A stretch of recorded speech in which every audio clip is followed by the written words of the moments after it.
द्वंद्व समास बहुत नॉर्मल टॉपिक है, ठीक है, आराम से समझ जाओगे आप। 3-4 इसके नियम है वो लिखेंगे, उसके बाद में इसके उदाहरण देखेंगे हम। द्वंद्व शब्द का शाब्दिक अर्थ होता है जोड़ा या युग्म।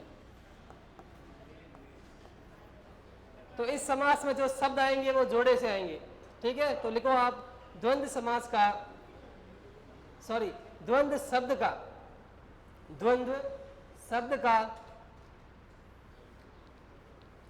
शाब्दिक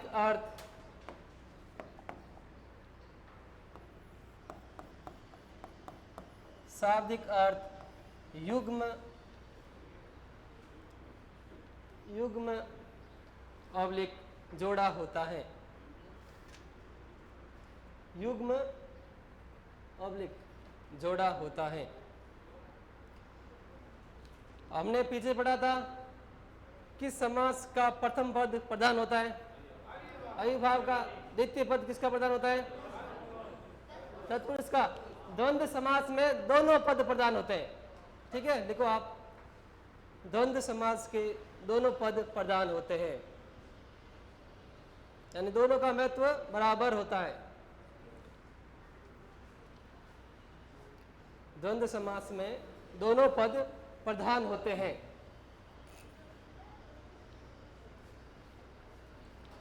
दोनों पद प्रधान होते हैं और इनका विग्रह करने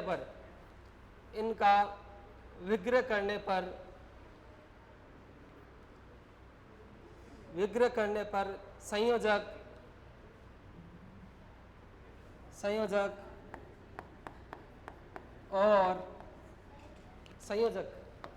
मतलब जोड़ने वाले, संयोजक और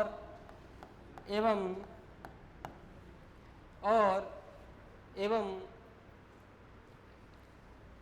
अथवा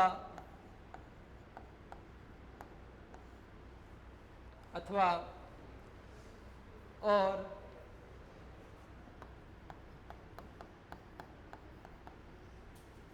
या का प्रयोग किया जाता है।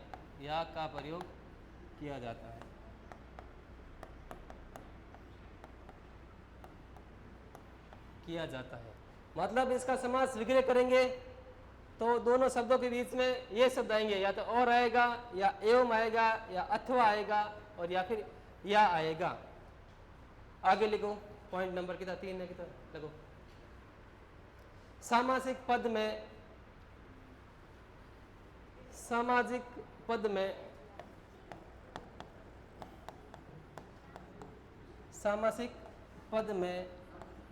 सामासिक यानी जो समस्त पद होगा, इसका सामासिक पद होगा, उसमें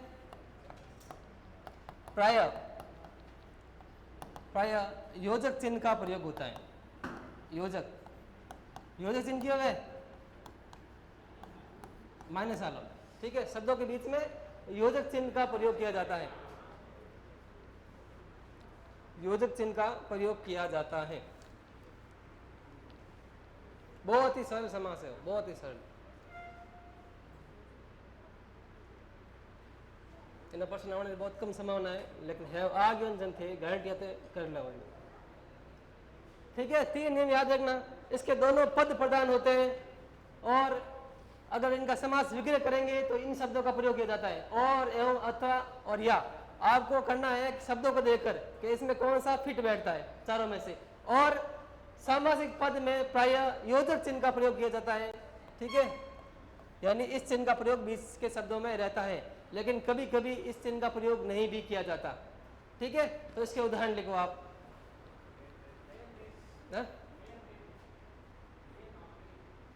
रात दिन, दिन दिन, लेन और देन, बिल्कुल सही है। लेन देन लिख दो। लेन देन, लेन के बीच में योजक चिन्ह आएगा, ठीक है। लेन देन, रात दिन, बिल्कुल सही है। अंजल, सीताराम, दाल रोटी, बिल्कुल सही है, ठीक है, दाल रोटी। सीताराम ऐसे भी आ सकता है और इनके बीच में योजक चिन्ह भी हो सकता है, ठीक है। सीताराम, हाँ, लाभ हानि, हानि लाभ। अगर देखो दोनों शब्द विरोध में है, ठीक है, यानी कि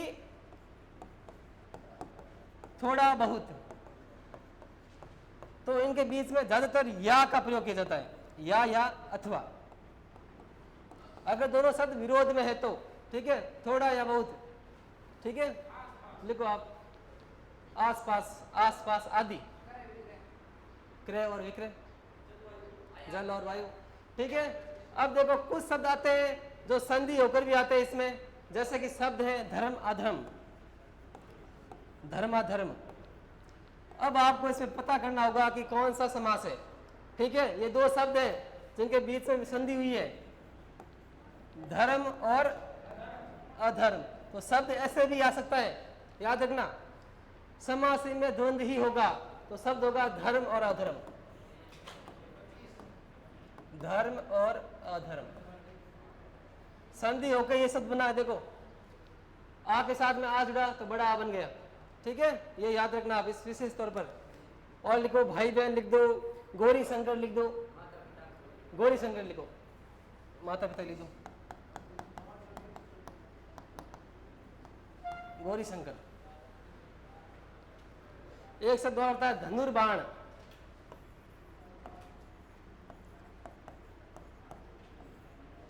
धनुर्बाण, ठीक है। तो इसका होगा सामासिक विग्रह धनु और बाण।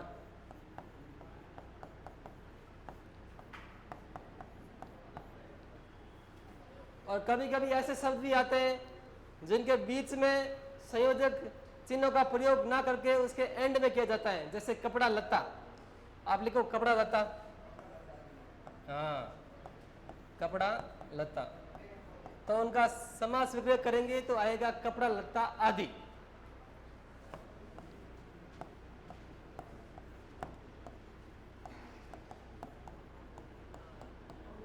और लिख दो पेड़ पौधे, इनका सामासिक विग्रह करेंगे तो आएंगे पेड़ पौधे आदि। वो आपकी समझ में डिपेंड है, ठीक है, कि इसमें क्या आएगा, या आएगा अथवा आएगा और आएगा, लगभग और ही आता है, ठीक है, ज्यादा चांसेस और के। ये कभी आए नहीं है क्वेश्चन, लेकिन इनसे उदाहरणों में है। पेड़ पौधे, तो पेड़ पौधे आदि है, चाय पानी, हाँ, चाय पानी आदि, सही है, बिल्कुल सही।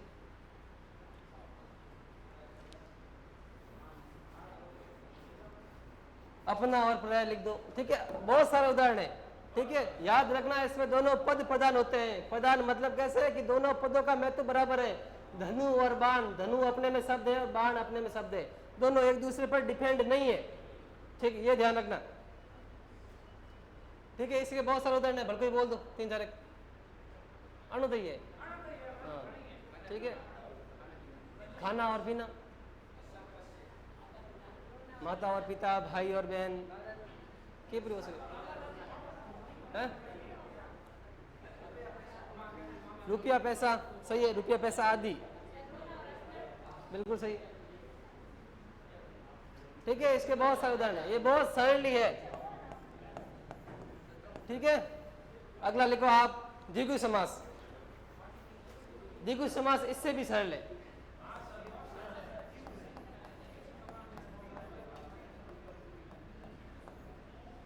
द्विगु समास, द्विगु समास समूह या समाहार का बोध कराता है। इसमें जो शब्द होंगे वो किसी समूह का या किसी इकट्ठेपन का भाव कराएंगे, ठीक है। तो पहली लाइन लिखो आप, द्विगु समास, द्विगु समास समूह अथवा समाहार। समाहार मतलब होता है एक जना इकट्ठा होना, इकट्ठा होना या समूह बनाना, स्वयं है, ठीक है। द्विगु समास समूह अथवा समाहार का बोध करवाता है।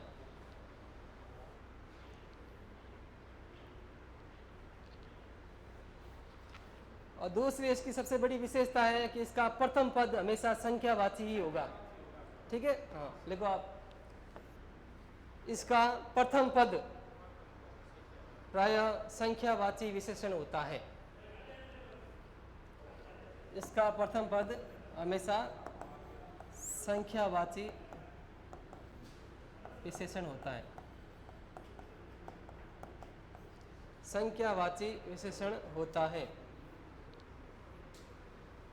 तीसरा पॉइंट लिखो, द्विगु समास का विग्रह करने पर, द्विगु समास के शब्दों का या द्विगु समास का विग्रह करने पर का समूह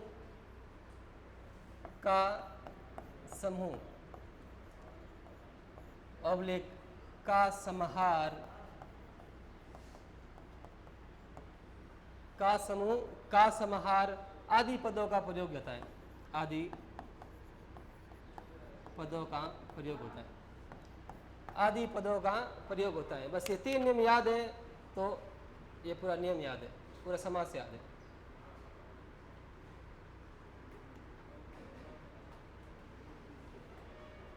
इसमें 3 पॉइंट ही है, ध्यान रखना होगी। बाकी आप इसका प्रथम पद देखोगे तो समझ आ जाएगा कि ये कौन सा समास है। ठीक है, तो 3 नियम है। पहला नियम है कि समूह या समाहार का बोध कराएगा। दूसरा नियम, इसका प्रथम पद हमेशा संख्यावाची विशेषण होगा, यानी संख्या के रूप में आएगा। और तीसरा नियम है कि इसका समास विग्रह करेंगे तो का समूह या का समाहार आदि पदों का प्रयोग होगा। तो पहला उदाहरण लिखो, इसका पंचवटी लिख दो, सही है, पंचवटी लिखो। पंचवटी का समास विग्रह क्या होगा? 5 वटों का समाहार या समूह, दोनों आ सकता है। ठीक है, या समाहार आएगा या समूह आएगा। पंचवटी 9 ग्रह, 9 ग्रहों का समूह, 9 रत्नों का समूह। 9 वर्ष कटे रहे, नए वर्ष, नया 9 मतलब नया होगा यहाँ पर। ठीक है, सप्ताह लिखो। अब बताओ सप्ताह का क्या होगा? दिन कटे में एहन, एन पर्यायवाची है दिन का। ठीक है, तो जो शब्द आएगा वही लिखा जाएगा, 7 दिनों का नहीं, सप्त एहनों का समाहार। सप्त एहनों का समाहार, एहन मतलब दिन है। ठीक है, एहनो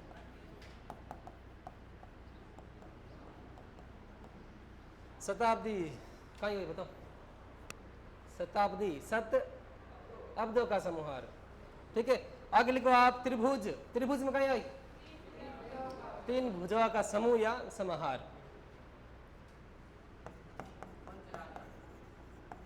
पंचतंत्र लिखो आप, नवरात्र लिख दो। पंचतंत्र लिखो। पंचतंत्र में होगा 5 तंत्रों का समाहार या समूह। एक लिखो आप चौराहा, बिल्कुल सही है, चौराहा। 4 राहों का समूह या समाहार लिखो, समाहार लिखो। जहाँ चीजें इकट्ठी होती है वहाँ समाहार होता है, और जहाँ चीजें एक साथ पड़ी होती है वो होता है समूह। तो चौराहे में 4 चीजें मिल रही है तो समाहार होगा इसका। पंचतंत्र, 5 तंत्रों का समूह लिखो आप। चौराहा, 4 रास्तों का समाहार।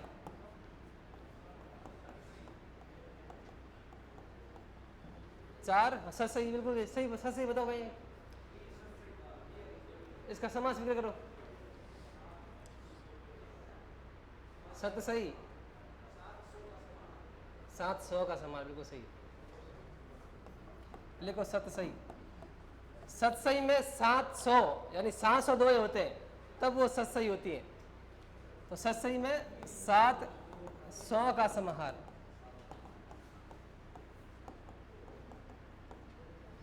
या तो समाहार आएगा या समूह आएगा। ठीक है, इसमें कंफ्यूज मत होना आप।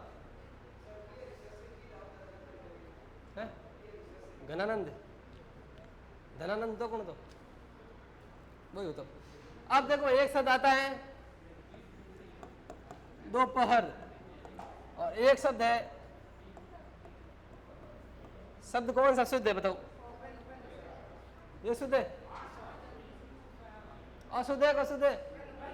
पहला शुद्ध है, पहला शुद्ध नहीं है, दूसरा शब्द शुद्ध है। ठीक है, ये शब्द शुद्ध है, सब शुद्धि में आ जाए क्या ये शब्द शुद्ध है या ये, तो ये शब्द शुद्ध होगा। ठीक है, ये गलत है, वो तो गलत है, बिल्कुल गलत है। तो सब शुद्धि का टॉपिक है गा लियो।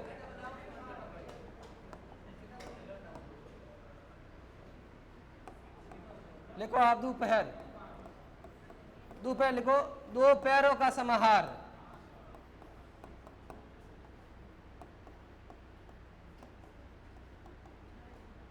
दो पहरों का समाहार है, त्रिवेणी, तीन वेणियों का समाहार, समूह लिख दो, समाहार लिख दो। एक लिखो त्रिकाल, लिखो त्रिकाल और त्रिवेणी। त्रिकाल, त्रिकाल के दो अर्थ हैं। त्रिकाल महादेव जी का पर्यायवाची भी है और इसमें भी आता है। ठीक है, तो आस में लिखना है तीन कालों का समूह, त्रिनेत्र महादेव जी पर्यायवाची को, और नहीं आवे में त्रिनेत्र बहुबरी समास में आ जाए। ठीक है, एक और लिखो तिरंगा, तीन रंगों का समूह, तिरंगा, तीन रंगों का समूह। फिर लिखो सप्तऋषि, हाँ, सात ऋषियों का समूह, सात ऋषियों का समूह। द्विवेदी, दो वेदों का ज्ञाता, सही है, द्विवेदी, द्विवेदी, द्विवेदी क्या आएगा, जो दो वेदों का ज्ञाता हो उसको द्विवेदी बोलते हैं। जो चतुर्वेदी यानी चार वेदों का ज्ञाता है, क्योंकि द्विवेदी सरनेम है। ठीक है, द्विवेदी को ये उपाधि है एक तरह की, द्विवेदी चतुर्वेदी उपाधि है। ठीक है, तो दो वेदों का ज्ञान रखता है वो द्विवेदी है, चार वेदों का ज्ञान रखता है वो चतुर्वेदी है। तो द्विवेदी क्या कहा, दो वेदों का ज्ञाता, औपाध में सही है। ठीक है, और भावी समाज में आया करे, इन ही आया करे, और तरावी कौन किसी नहीं भावे। और भड़कोई बोल दो,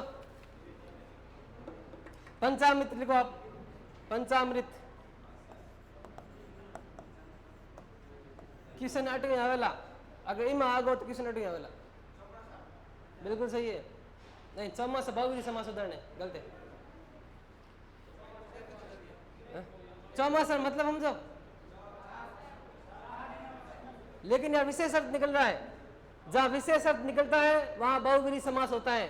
चौमासा का विशेष अर्थ यह है कि 4 मास कौन है, फिक्स है, हर कोई 4 मास नहीं हो सके। चौमासा में 4 मास आया करे, क्या क्या आया करे, श्रावण भादो जेठ आषाढ़, अपन जून नहीं अपोल आया करे, हिंदू में आया करे। श्रावण भादो जेठ आषाढ़ 4 शायद आया करे महीना, ये विशेष गया अपना जन बहुवरी समास को। पंचामृत लिखो, पंच अमृतों का समूह है, ये किशन आया हुआ है। ठीक है, ये चौमासा वाला किशन आया हुआ है कि हिंदू धर्म के अनुसार चौमासा में कौन से महीने आते हैं। पंजाब सही, बिल्कुल सही है यार। चैत वैशाख श्रावण भादो, श्रावण चैत वैशाख को आवे, श्रावण भादो जैस आषाढ़। पंजाब, पंजाब का होगा 5 आबों से घिरा हुआ। आब मतलब जहां आप कह सको कि नहीं, टापुन कह सको, वो क्षेत्र जो पानी से घिरा हुआ उसे आब कहते हैं। 5 नदी के आबों से घिरा हुआ, यानी पंजाब है वो 5 नदियों से घिरा हुआ क्षेत्र है, इसलिए पंजाब कहते हैं। और बोलो, लिखा दिन, नवरात्र, नवरात्रों का समूह, बिल्कुल सही बात, नवरात्रों का समूह। लिखो त्रिफला, एक और लिख दो, त्रिफला, 3 फलों का समूह।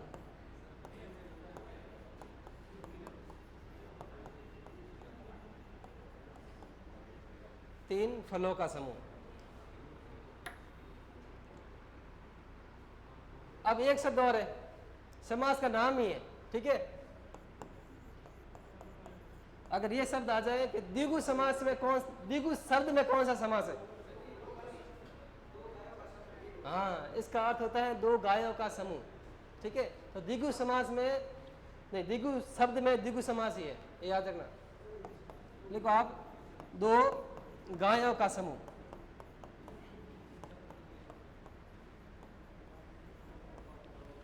दो गायों का समूह, ठीक है। इतना उदाहरण बहुत है, भल देख लीजिए आप। हिंदी किताब लाया को लाया, नवीन व्याकरणावली लाया, बहुवीर्य समासी। बहुवीर्य मतलब क्या करे, अगला टॉपिक लगा बहुवीर्य हो गया ऊपर, दवा बताऊं। पर खुद लिखो बहुवीर्य, इससे लिखो नहीं लिखो, लिखो खुद लिखो, लिखो बहु, हाँ इस किताब लिखो बहुवीर्य। बहुवीर्य दो शब्दों से बना है, एक तो है बहु और दूसरा है व्रीह, ठीक है। बहुव्रीहि शब्द में बहुव्रीहि समासी है, ठीक है। इसको तोड़ेंगे तो एक शब्द बनेगा बहु, जिसका अर्थ होता है अधिक, और दूसरा शब्द है व्रीह, जिसका अर्थ होता है धन धान्य, धन या धान्य वाला। तो इसका पूरा अर्थ होता है अधिक धन धान्य वाला, जिसका एक विशेष अर्थ होता है कि जो संपन्न व्यक्ति होता है, अमीर व्यक्ति होता है, उसे हम कह सकते हैं बहुव्रीहि, ठीक है। तो बहुव्रीहि में बहुव्रीहि समासी है, तोड़ के लिख दो आप इसे, लिखो आगे। अब बताओ, द्वंद्व समास में दोनों पद प्रधान, द्विगु समास में प्रथम पद संख्यावाची, बहुव्रीहि समास में कोई तीसरा पद ही प्रधान होता है, ठीक है। यानी कोई अन्य पद ही प्रधान होता है, जो समस्त पद होगा वो किसी तीसरे अर्थ की ओर संकेत करेगा, ठीक है। तो इसका पहला नियम लिखो आप। बहुव्रीहि समास में, बहुव्रीहि समास में अन्य पद प्रधान होता है, अन्य पद प्रधान होता है।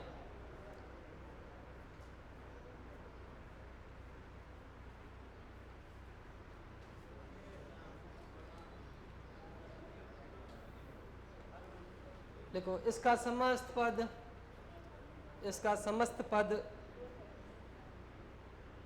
इसका समस्त पद किसी अन्य अर्थ की ओर संकेत करता है, इतना ही ध्यान रखना है, ठीक है। इसका समस्त पद किसी अन्य अर्थ की ओर संकेत करता है, किसी अन्य अर्थ की ओर संकेत करता है।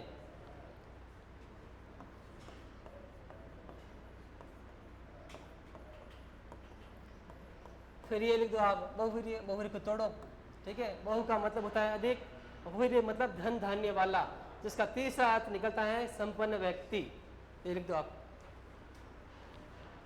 ये आते हैं कई बार प्रश्न, ये तो आया हुई है कि बहुव्रीहि में कौन सा समास है, बहुव्रीहि समास है।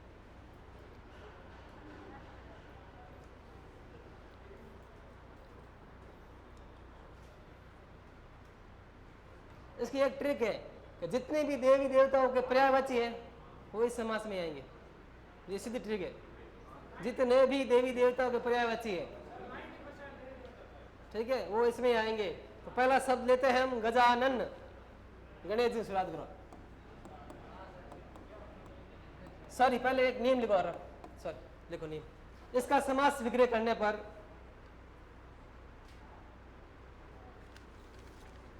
इसका समास विग्रह करने पर है जो, है जो, है जिसका,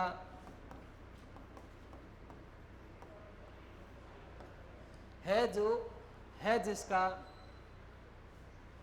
है जिसके वह, है जिसके वह आदि पदों का प्रयोग होता है, आदि पदों का प्रयोग होता है।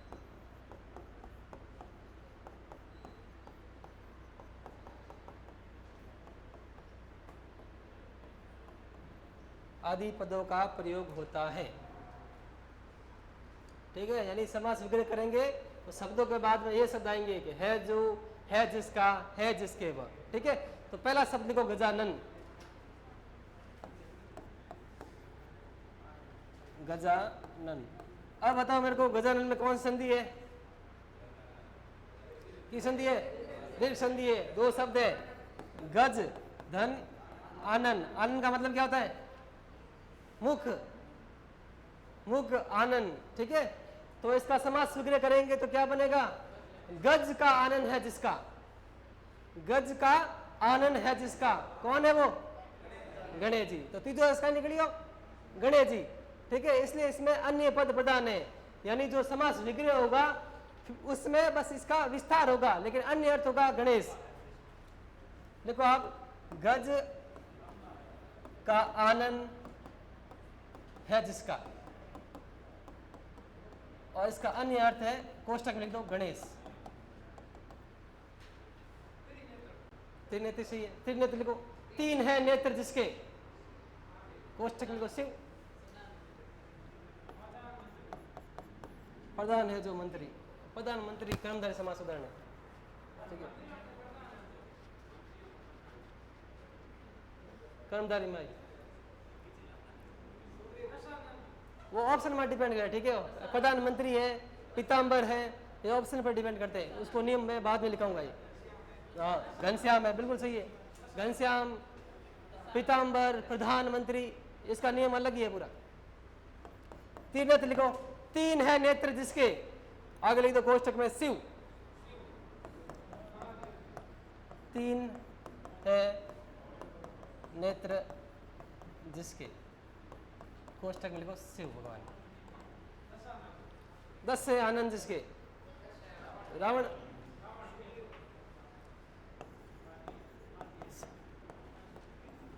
दस आनंद, 10 है आनंद जिसके, वह कौन है, रावण है।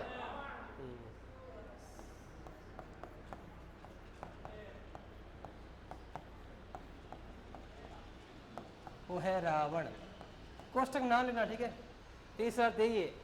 फिर लिखो आप सूल पानी। अब बताओ इसका,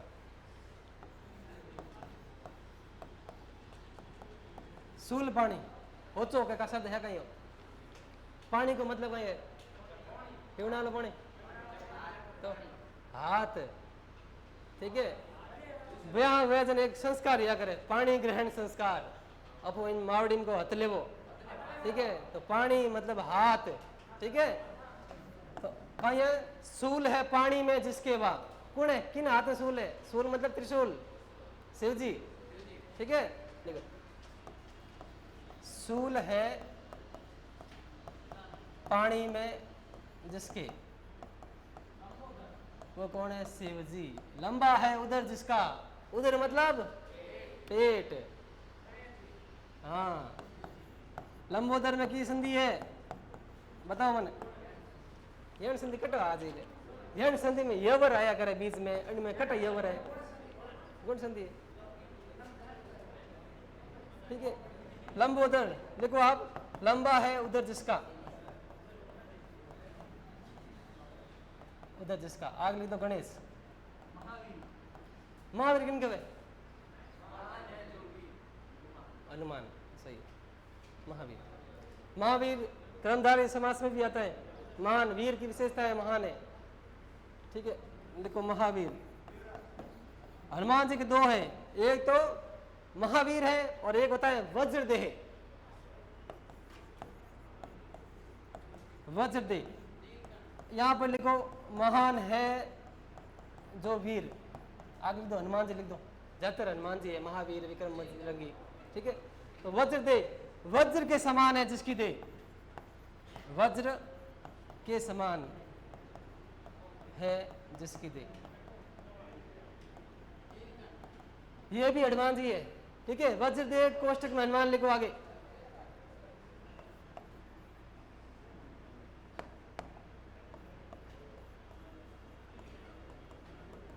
हनुमान, नीलकंठ लिखो, नीला है कंठ जिसका, शिव जी।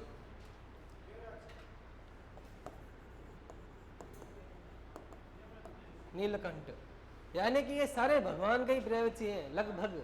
ठीक है, नीलकंठ लिखो आप, नीला है कंठ जिसका, वो कौन है? शिव जी है।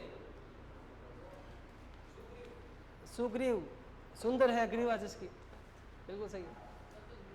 और रहने दो एक बार, और रहने दो। एक लिखो आप, 12 सिंगा, ये शब्द है। हाँ, 12 सिंगा, ठीक है। 12 सिंगा बोलते ही है हमारे मन में हिरण की छवि बनती है, तो इसका विशेष अर्थ होगा हिरण, वह जानवर जिसके 12 सिंग है, तो वो कौन होगा? हिरण ही होगा। लिखो, लिखो आप, 12 सिंग है जिसके, जिसके, लिख दो एक विशेष हिरण।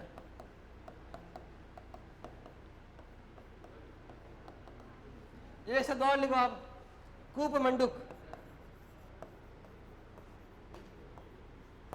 कूप मंडूक का क्या अर्थ होता है? किसको बोलते हैं कूप मंडूक? कुएं का मेंढक। और एक कहीं है, मुहावरो है, लोकोक्ति है, जिसका अर्थ होता है जिसकी समझ सीमित हो, ठीक है, कम समझ वाला। कुएं का है जो मंडूक, लिख दो, कुएं का मेंढक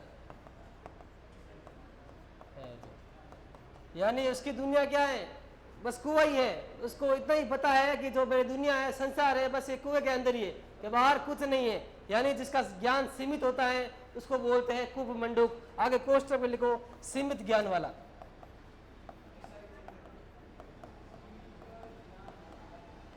सीमित ज्ञान वाला कूप मंडूक। हंसवाहिनी सही है। हंसवाहिनी जगह आप लिखो वीणा पानी, ठीक है। हाँ, वीणा पानी। वीणा है पानी में जिसके, वह पानी मतलब हाथ, वीणा है पानी में जिसके, वह कौन है? सरस्वती, ठीक है।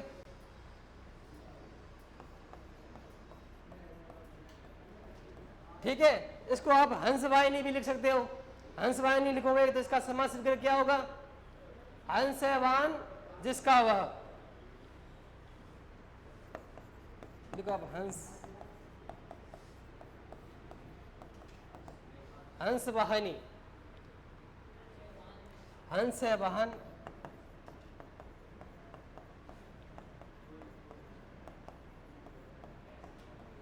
जिसका सर्व विषय में सरस्वती, ठीक है।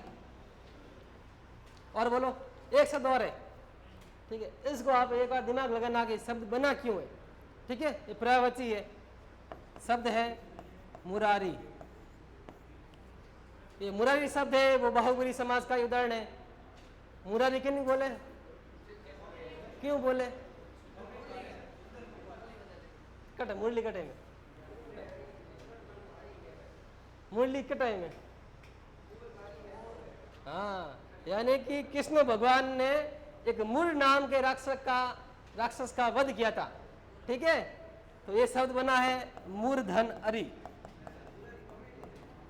अरे बहुत है, मुरारी यानी मुर का अरि है जो, अरि का मतलब होता है दुश्मन, शत्रु।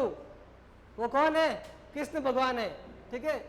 तो इसका समास शीघ्र होगा मूर का अरि है जो। मूर मतलब एक राक्षस, तो उसका वध किया, यानी वो इसके दुश्मन बन गए। मूर का अरि है जो। अरि का मतलब शत्रु, शत्रु पर्यायवाची है अरि। अरि दुश्मन, शत्रु, वैरी, ठीक है, विपक्षी, ये सारे पर्यायवाची शब्द है।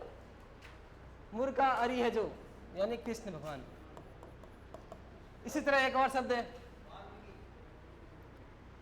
आर्यन, एक और वाल्मीकि, ठीक है। वाल्मीकि एक कहेंगे पद भी है, ठीक है। एक और है मधुसूदन, और कितना है?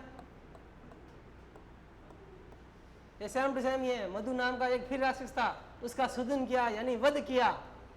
मरु का नहीं, मधु का सुदन किया जिसने, वो है कौन? कृष्ण भगवान।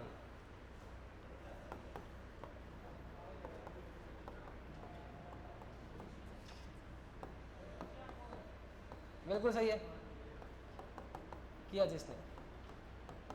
घनश्याम क्यों बोले बताओ? कृष्ण भगवान घनश्याम क्यों बोले? घन घन मतलब बादल की करवे नीलो है बादल। अरे श्याम यार, शब्द ही श्याम आवड़ो है कि बादल के समान श्याम है जो, यानी बादल के समान काले है जो। कृष्ण भगवान काला होता, ठीक है। हाँ, लिखो घनश्याम। घन के समान श्याम है जो, घन के समान श्याम है जो। अब बिल्कुल आवे और कर्मधारय नहीं आया करे, दोनों आगे दिन बाबूरी करो और बाद में नियम लिखा हूं मैं, ठीक है। नीलांबर नहीं है, पीतांबर लिख दो आप। पीतांबर दोनों दो समाज में आता। पीले अंबर को धारण करने वाला शिव को नहीं, विष्णु भगवान है।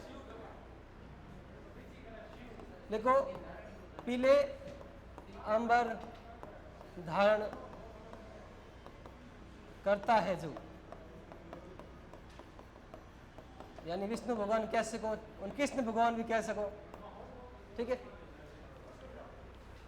वसुंधरा वसु को धारण करती है, वो की है पृथ्वी, बिल्कुल सही है। आयो लिखो वसुंधरा, लिखो नहीं थे वसुंधरा। वसुंधरा शब्द दो शब्द मिलकर बना है। वसु, वसु मतलब रत्न, ठीक है। रत्न को रत्न खनिज कुछ भी बोल सकते हो। और धरा का मतलब है जो धारण करती है, यानी कि पृथ्वी जमीन, ठीक है। वसु को धारण करती है जो,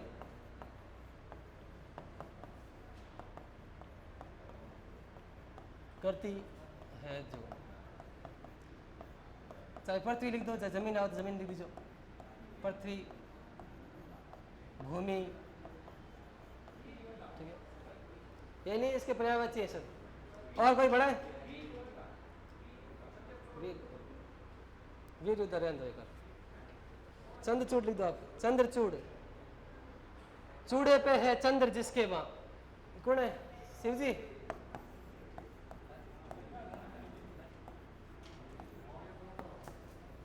चूड़े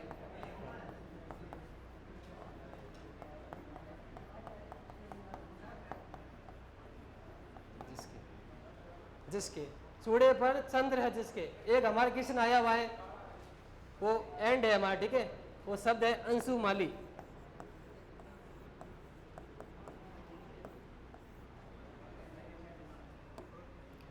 अंशुमाली क्या होगा इसका? अंशु का मतलब होता है किरणें, माली का मतलब माला, किरणों की माला पहनता है जो। कोई ये तो हिंट दियो, सूर्य हो या कौन हो, ठीक है। देखो आप, अंशु, अंशु यानी किरण, अंशु की माला धारण करने वाला, धारण करता है जो, यानी कि सूर्य।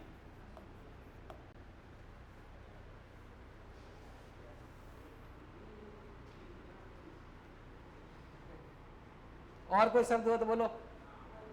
नहीं है? अब बोला 50 क्वेश्चन, ठीक है। 5 मिनट है, देख लो वापस, रिवीजन करना। चलो इन लगाऊं मैं सेव कटे हुए सेव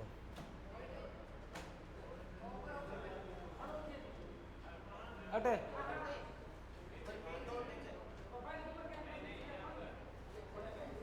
कटे हुए मन तो कटे इनो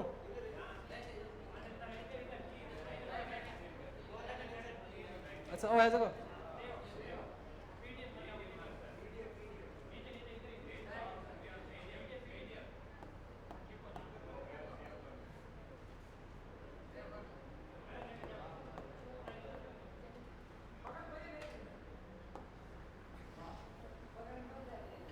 ठीक है। अब नया पन्ना निकालो, सब न्यू पेज निकालो।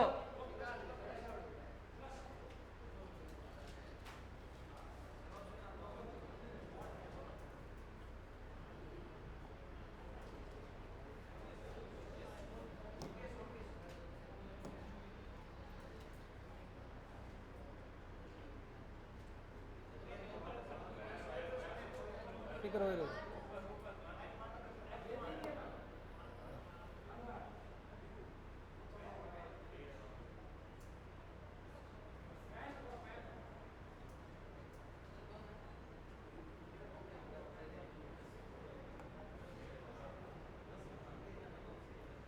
छोटो है कोनो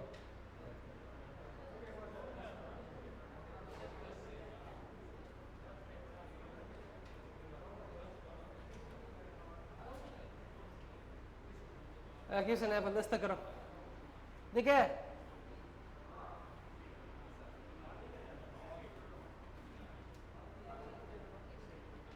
नंबर लगा दो 25-50 तक करो क्वेश्चन सब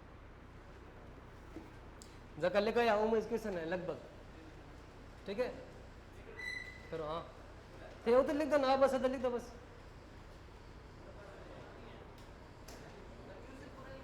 क्वेश्चन उधर लिखना बस अब बस उधर फटाफट लिखो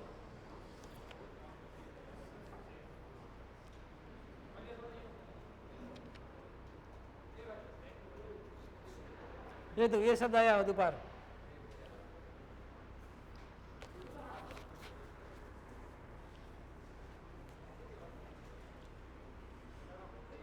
तो फटाफट करो करो करो टाइम कम है सॉल्व कराना है